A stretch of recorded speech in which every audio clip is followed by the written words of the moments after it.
Alright, so this is an instructional video on how to safely dispose of an old hard drive. So, you know the story, right? You had a Packard Hell, you got it from your aunt, or you had it since you were 12, and now you're 47, and you know, it's things just lying around, and so you want to throw it out or give it a Goodwill, or toss it over an overpass, but you don't want to do it without leaving all that sweet PII information. So what you want to do is get rid of the hard drive. Now, this is a very technical process, so I'm going to talk through it very distinctly. Step one is you take your hard drive out, which that should be just a Phillips head screwdriver, or you wrench it out with your fists. I think that's probably the alternative way, although I use a Phillips head screwdriver. And then the second step is you put it onto a stump. Now, the stump doesn't have to be necessarily any dimension, just as long as it has a flat surface that's perpendicular to the sky. Okay, now, the next step is you're going to want to get a heavy object. Now, for this, I'm going to use half of a cinder block. The cinder block, it doesn't have to necessarily be a particular kind. I prefer the metric versus the English standard units. So, yes. He doesn't like the English standard units. Our dog prefers metric. He's a German Shepherd. You know how they are.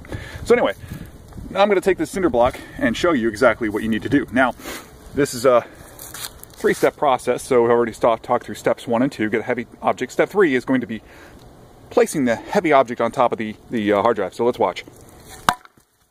All right. Let's do it again for effect. All right, there we go.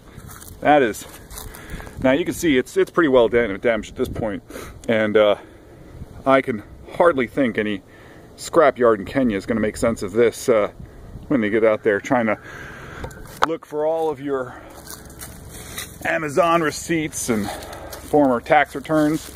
Nah, they're not going to get this. Oops, now that's a mishap. That can happen, which is why you have to keep a good supply of cinder blocks on hand and in case this does occur. Though, I will say that these make good supports for baby cribs. They're useful for a variety of things. You can use them in the kitchen.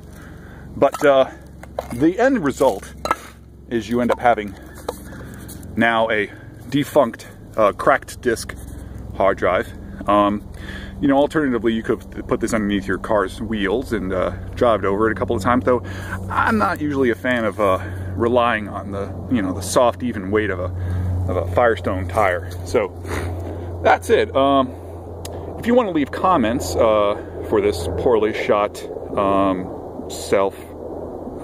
shot film, go ahead. I'll needlessly post these on my channel, which will have no purpose. And thanks for watching this uninformative, pointless video.